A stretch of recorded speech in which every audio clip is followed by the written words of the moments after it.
पांडे जी, कैसे हैं डॉक्टर साहब?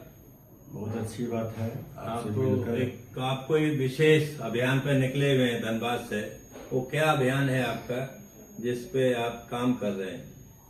मेरा लक्ष्य है जो भारत सरकार के आयुष मंत्रालय का भी विचारधारा इस ओर आगे बढ़ रहा है कि परंपरागत चिकित्सा सेवा को हम लोग इस तरह से जागृत करें कि उन्हें समाज में अवमानना का बोध ना हो।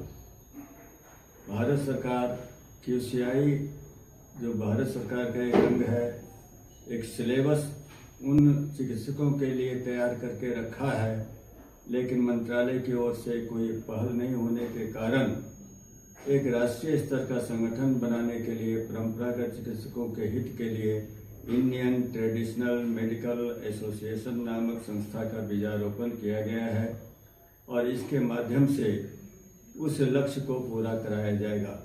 साथ ही साथ उन चिकित्सकों को जिन्हें औषधि पौधों का ज्ञान नहीं है, उन औषधि पौधों का पूर्ण ज्ञान देने के लिए भारत सरकार ने सभी विद्यालय में बच्चों को, शिक्षक को और साथ साथ जनता को किन किन औषधि पौधों का क्या उपयोगिता है, इसको भी अग्रसर करना चाहती है।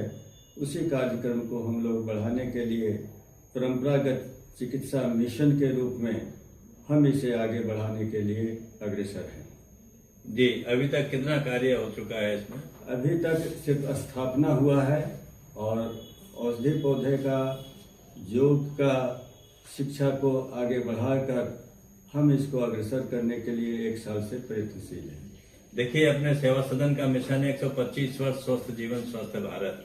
तो मैं समझता हूँ जब ये औषधीय पौधों का विस्तार करेंगे तो इस मिशन को, सेवा सदन के मिशन को जो 125 वर्ष स्वस्थ जीवित रहने का प्रयास करता है कि भाई इसको कैसे इंसान 125 वर्ष तक स्वस्थ जीवित रहे, उसमें भी ये मील का पत्थर साबित होगा। क्योंकि हमको सांस, पानी, भोजन 3 चीजों की आवश्यकता है और लास्ट में जो भोजन है वो औषधीय पौधों के रूप में जो मिलेगा, तो मैं समझता हूँ स्वस्थ समाज के निर्माण में भी आपकी संस्था एक मील का पत्थर साबित होगी। ऐसा कुछ मैं अनुमान लगा पाया हूँ आपके इस प्रयास। इन्हीं लक्ष्यों के पूर्ति के लिए आपके सेवा संस्थान को मैं आमंत्रित कर रहा हूँ कि हमारे जो लक्ष्य हैं, जो चिकित्सा का जो सेवा भावना होनी चाहिए, वह आज के चिकित्सकों में सेवा भावना नगण्य होता जा रहा है। उस भावना को भी जागृत कराया जाए और उन्हें जिन लिविंग स्टाइल्स को बिगाड़ दिया गया है हमारे संस्कृति में, उसे पुनः स्थापित किया जाए। परंपराएं जो हमारी लिविंग स्टाइल की थी, जैविक शिक्षा की थी, जो आध्यात्मिक ज्ञान का था, जिसके फलस्वरूप ही हम पूर्ण स्वस्थ हो सकते हैं। क्योंकि स्वास्थ्य की परिभाषा में ही कहा गया है कि स्वस्थ उसे ही कहेंगे जो तन से सिर्फ स्वस्थ हो लेकिन मन से स्वस्थ नहीं है। तो मन से स्वस्थ तभी हो सकता है जब तक उनमें आध्यात्मिकता का विकास ना हो। अध्यात्मता का अभाव हो गया है भारत में, जिसके चलते हम आप आज अधिक से अधिक बीमारियों का परिवेश देख रहे हैं, जिन्हें हम इस सेवा भावना से जो आपकी संस्था अग्रसर है, उसे हम सहयोग देकर के आगे बढ़ाने की कामना करते हैं।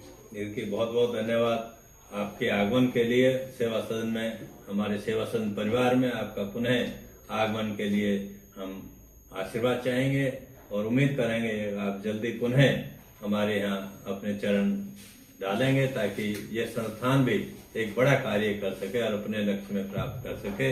क्योंकि हमारा मिशन तो है 125 वर्ष स्वस्थ जीवन, हम स्वस्थ रहे और 125 वर्ष तक कैसे, इस विषय पर संस्था काम कर रही है और मात्र सांस, पानी, भोजन में बदलाव करके ये संभव है। यदि किसी को कोई प्रॉब्लम है, किसी को कोई बीमारी ऑलरेडी हो गई है, तो उसको हमारा संस्थान बड़े आराम से ठीक कर पा रहा है। क्योंकि हम अपने सॉफ्टवेयर से नवद्वीप को जांच कर लेता है, पता चल जाता है कि शरीर में कौन सा हार्मोन डिस्टर्ब हुआ है और फिर इसको आयुर्वेद से ठीक करना।